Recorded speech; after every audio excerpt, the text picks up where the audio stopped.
You know what's fascinating? Right now, millions of men are sitting in silence while their partner screams at them about something that happened 3 years ago.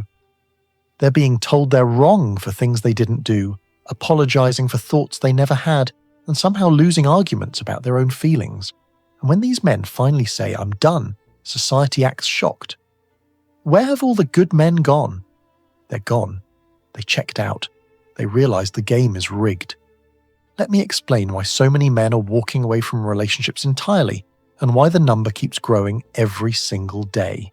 Here's a test that reveals everything. Next time you're in an argument with a woman, try to identify what you're actually arguing about. I guarantee you can't. Because it started about dishes, moved to her mother, jumped to that time in 2019, circled back to your tone, and somehow ended with you apologizing for her feelings. This isn't accidental. This isn't how women are. This is strategy. And once you see it, you can't unsee it.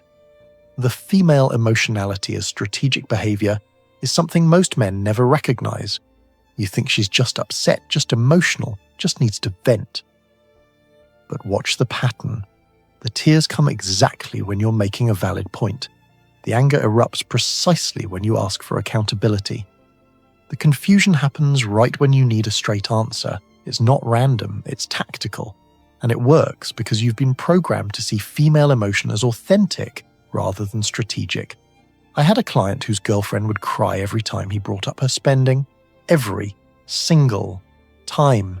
He'd show bank statements, she'd cry, he'd mention budget, tears, he'd ask about the credit card, waterworks. For 2 years, he never finished a financial conversation because he was too busy comforting her. She spent them into $30,000 of debt while he was apologizing for making her cry about money. The manipulative communication dynamics are masterful once you understand them. She doesn't want clarity. Clarity means accountability. She wants confusion because confusion means control. So she'll bring up 17 different issues, mix past with present, blend feelings with facts, until you're so disoriented you don't even remember what started the conversation. You're playing chess while she's playing psychological warfare. A buddy of mine recorded an argument with his ex, legal in his state. Played it back for me. In 20 minutes, she changed topics 14 times. 14. He tried to address each one, but before he could finish, she jumped to something else. By the end, he was apologizing, and neither of us could figure out what for that's not communication. That's combat designed to look like conversation. The hidden belief systems that define control run deeper than most men realize. There are these unspoken rules, these myths that modern relationships operate on, and if you don't know them, you're already losing. These aren't written anywhere, never explicitly stated, but they govern everything, and questioning them, that makes you the bad guy. The first myth, the mind-reading expectation, is absolutely insane when you think about it. She expects you to know what she wants without telling you, know what she's thinking without hints, understand her needs without communication, and when you don't care enough to pay attention. It's a game where the rules are secret, the goalposts move, and losing is guaranteed. Think about this. If you went to work and your boss expected you to complete tasks without telling you what they were, then fired you for not doing them, that would be considered insane. But in relationships, that's just Tuesday. If you loved me, you'd know. No, if you loved me, you'd tell me.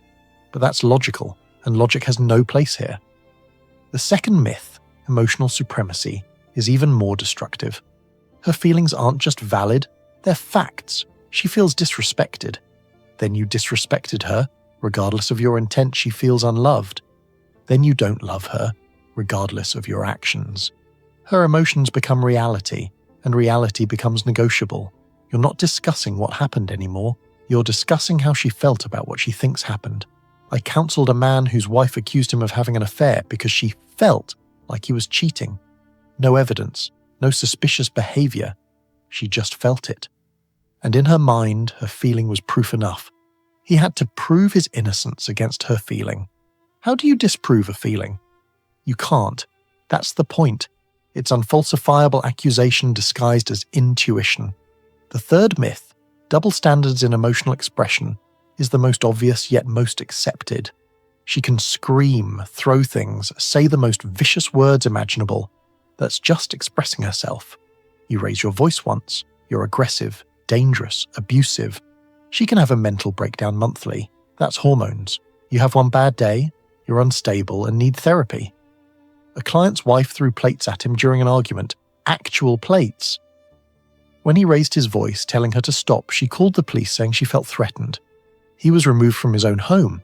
She destroyed property and assaulted him. But his raised voice was the crime. This isn't an anomaly. This is the system working as designed. The cultural reinforcement of female victimhood is everywhere. Every movie, every show, every article reinforces the same message. Women's emotions are valid, men's are toxic. Women's anger is empowerment, men's anger is abuse. Women's tears are authentic, men's tears are manipulation. The entire culture is structured to validate female emotion while pathologizing male emotion. Social media amplifies this exponentially. A woman posts about feeling sad, hundreds of comments offering support. A man posts about feeling sad. Man up. Stop being weak. Women have it worse. The message is clear. Male emotion only matters when it serves women. Otherwise, shut up and provide. The consequences for men in relationships are devastating. You're trapped in an unwinnable game. Question her emotions. You're insensitive and don't care. Validate her emotions. You're admitting guilt for whatever she's feeling. Try to find middle ground. You're manipulative. There's no right answer because the game isn't designed for you to win. Every interaction becomes a minefield. You're constantly walking on eggshells, censoring yourself, calculating risk. Will this comment trigger an argument? Will this opinion cause a meltdown? Will this boundary create a crisis? You're not living. You're surviving. You're not partnered. You're hostage to someone else's emotional state. I see the effects in my practice daily.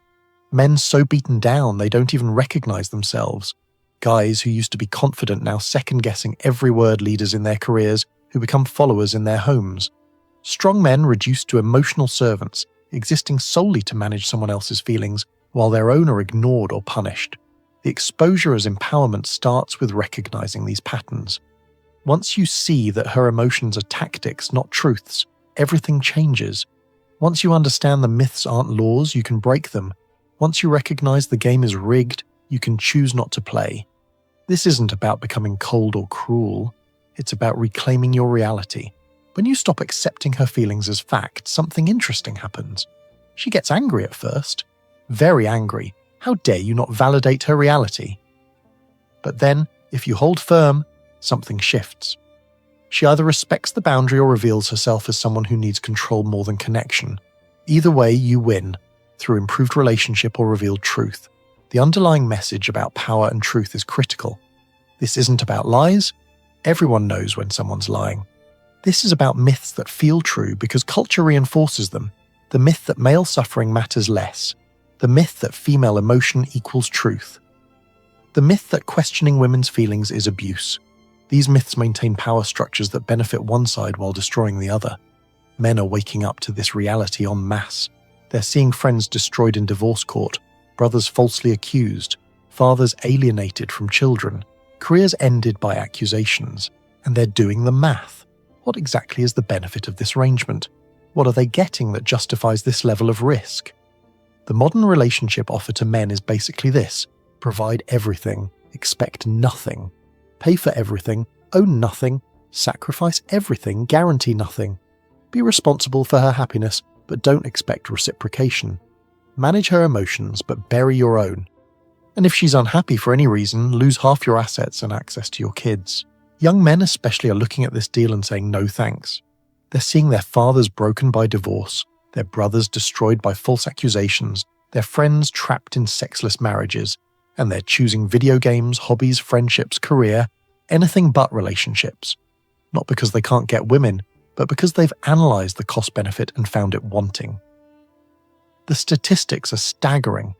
Marriage rates at historic lows, birth rates crashing, young men checking out of dating entirely, and instead of asking, what's wrong with the deal we're offering men, society asks, what's wrong with men?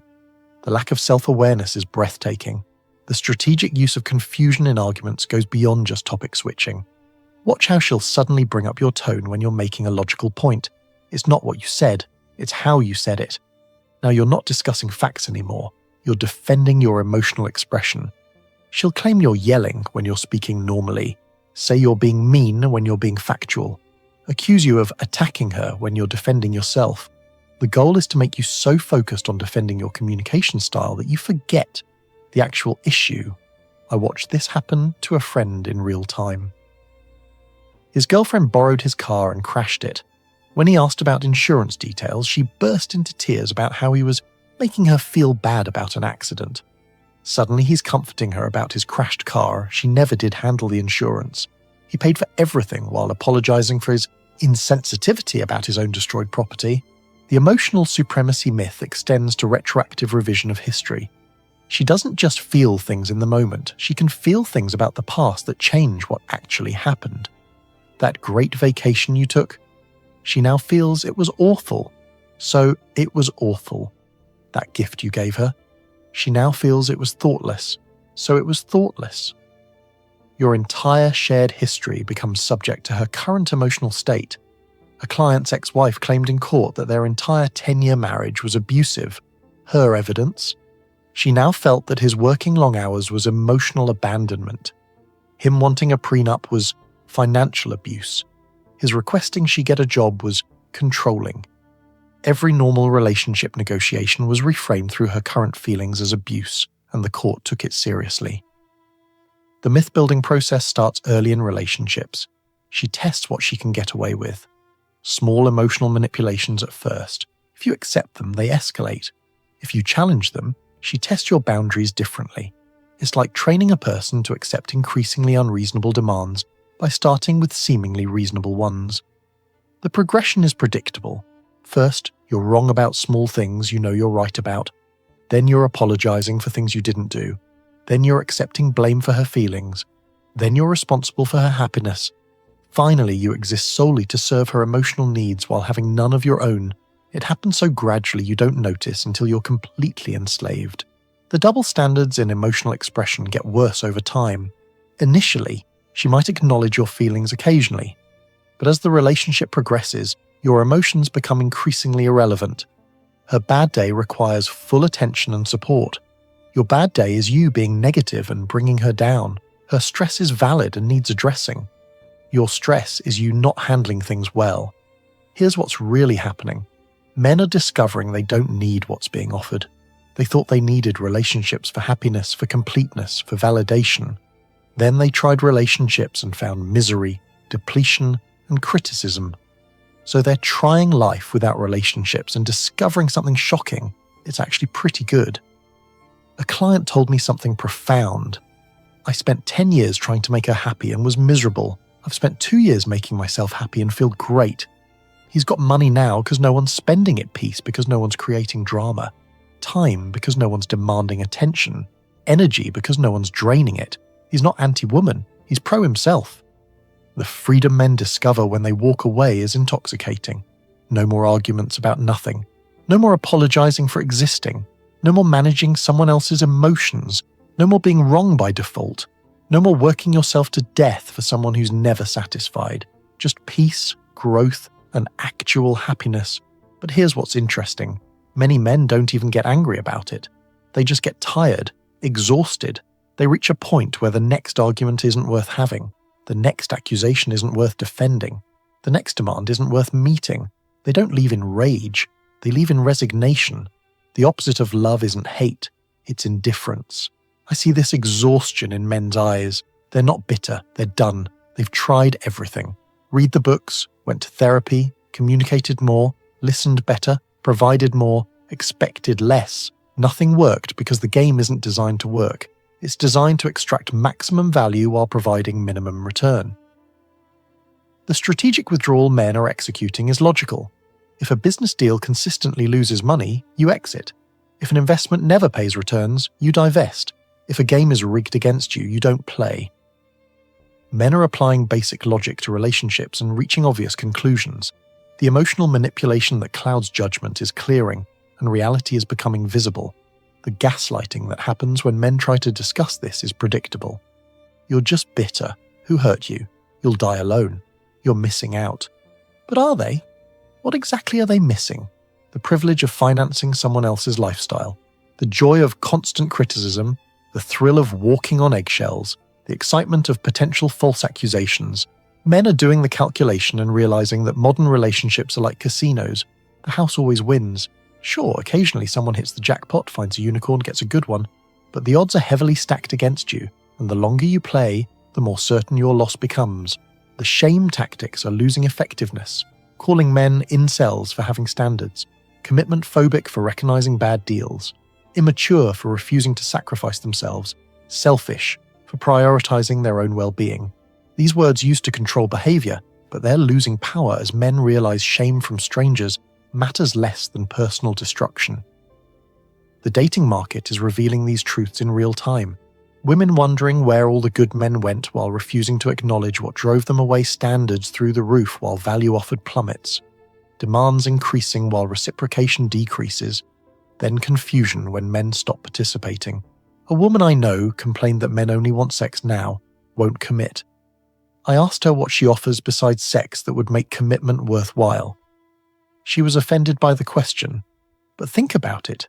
If you remove sex, what's the exchange? Companionship. Men have friends, emotional support. Men support each other, domestic help. Men can hire that. What's the unique value proposition? The answer used to be clear. Family, legacy, partnership, shared growth. But modern relationships often offer none of these. Instead, they offer liability, criticism, emotional labor, and financial drain. The traditional benefits have been removed while traditional obligations remain. The deal has fundamentally changed, but we're supposed to pretend it hasn't. Men are recognizing the myth-breaking necessary for happiness, the myth that you need a relationship to be complete, the myth that being alone means being lonely, the myth that male value comes from female validation, the myth that sacrifice equals love. These myths kept men imprisoned in bad relationships. Breaking them means freedom. The clarity that comes from stepping back is remarkable. Men who've been out of relationships for a while report feeling like they woke up from a spell. They can't believe what they tolerated, can't understand why they accepted it, can't fathom returning to it.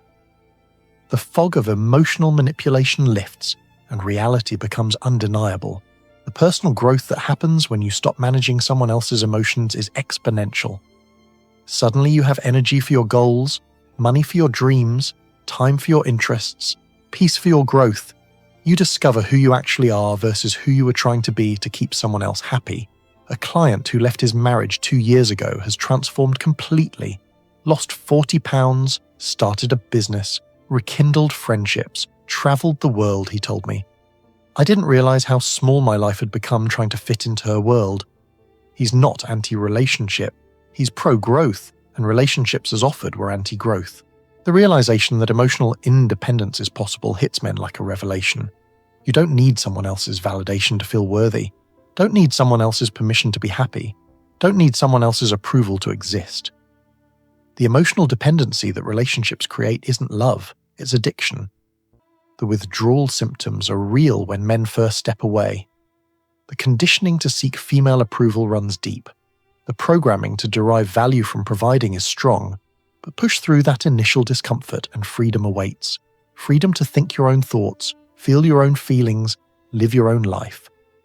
The response from women when men check out is telling, not self-reflection about what might be wrong with the offer, not consideration about how to provide better value, just anger that men aren't accepting bad deals anymore, shaming for not playing rigged games, rage that the manipulation isn't working. But here's the thing. Rage and shame only work on men who still care about your opinion, and increasingly they don't. They've found meaning in purpose, not relationships, value in growth, not validation, worth in achievement, not approval. The leverage is gone because the need is gone. The future implications of this shift are massive. Birth rates collapsing, marriage becoming obsolete, women wondering where the men went, men building parallel societies that don't include relationships as traditionally structured. The social contract between genders is breaking down because one side violated the terms. Some women are starting to recognize this crisis. They're seeing the exodus and asking real questions. What can we offer that makes commitment worthwhile? How can we provide value that justifies the risk? What needs to change to bring men back? But these voices are drowned out by those still demanding more while offering less. The men who are done aren't necessarily gone forever. Show them a different deal they might reconsider. Offer actual partnership instead of servitude. Provide peace instead of chaos. Bring value instead of liability. But until the offer changes, the exodus will continue. The individual solution is simple. Protect yourself. Recognize emotional manipulation. Reject unfair frameworks. Refuse one-sided arrangements. Demand reciprocity or walk away. Your happiness matters. Your peace matters. Your life matters. And anyone who suggests otherwise has revealed themselves as someone to avoid. The collective solution requires honesty about what's happened. The deal changed. The benefits disappeared. The costs skyrocketed. The risks multiplied. Men aren't failing to commit. They're succeeding at risk assessment. They're not afraid of relationships. They're afraid of what relationships have become. Every man watching needs to understand. Walking away isn't failure. Refusing bad deals isn't fear. Protecting yourself isn't selfishness. Choosing peace isn't weakness. You're not broken for recognizing broken systems. You're not wrong for refusing to participate in your own destruction. The programming that says you need a relationship to be valuable is lying to you. The culture that says male sacrifice is noble, while female sacrifice is oppression, is manipulating you. The society that demands you provide while expecting nothing in return is exploiting you. See it, recognize it, reject it. Men are done with women, not because they hate women, but because they love themselves. They're choosing their own well-being over someone else's feelings, their own growth over someone else's comfort, their own life over someone else's expectations. And that terrifies a system built on male sacrifice. The question isn't, why are men done with women? The question is, why did it take so long? The deal has been bad for decades. The risks have been clear for years. The manipulation has been obvious forever. Men aren't suddenly waking up. They're finally admitting what they've known all along. The shame of walking away is nothing compared to the shame of staying in something that destroys you. The loneliness of being single is nothing compared to the loneliness of being with someone who doesn't see you. The fear of being alone is nothing compared to the fear of false accusations, financial ruin, or emotional destruction. Modern men are making a rational choice. They're looking at what's offered, analysing the costs and benefits, and deciding it's not worth it. This isn't emotional decision-making. It's logical analysis reaching obvious conclusions. The only surprise is that anyone's surprised. The attempt to reframe this as men being weak or scared is laughable. It takes strength to walk away from societal programming, courage to refuse cultural expectations, intelligence to recognize bad deals, wisdom to choose peace over chaos. Men aren't retreating. They're advancing in a different direction. What's really happening is the first widespread male rejection of a bad social contract. Throughout history, men accepted whatever deal was offered because they had to. Now they don't. They can be happy alone. Fulfilled without families, complete without relationships. The leverage that forced participation is gone. The panic this creates in certain circles is obvious. What happens when men stop participating? When they stop providing? When they stop sacrificing? When they stop accepting blame? When they stop seeking approval? The entire system built on male exploitation collapses. But for individual men, this collapse is liberation. You don't have to participate in your own destruction. Don't have to accept bad deals. Don't have to sacrifice your happiness for someone else's. Don't have to play rigged games. You can just walk away, and walking away is winning. The men who are done with women aren't bitter. They're free. Not angry, just aware. Not broken, but finally whole. They've discovered something revolutionary. They don't need what they were told they needed. They're complete as they are, happy as they are, free as they are. The ultimate red pill isn't about understanding women. It's about understanding yourself. Your value doesn't come from female validation. Your worth doesn't require relationship confirmation. Your happiness doesn't depend on someone else's. You're enough, alone, as you are. So why are so many men done with women? Because they've discovered life is better without the drama, cheaper without the demands, peaceful without the chaos, and fulfilling without the criticism. They're not missing out. They're moving on, not falling behind, but finally getting ahead. I want to hear from you guys. Are you done? What was your breaking point? When did you realize the juice wasn't worth the squeeze? Drop your stories in the comments. Let's document this exodus while it's happening. Because whether society admits it or not, something fundamental has shifted, and men walking away isn't the problem, it's the solution.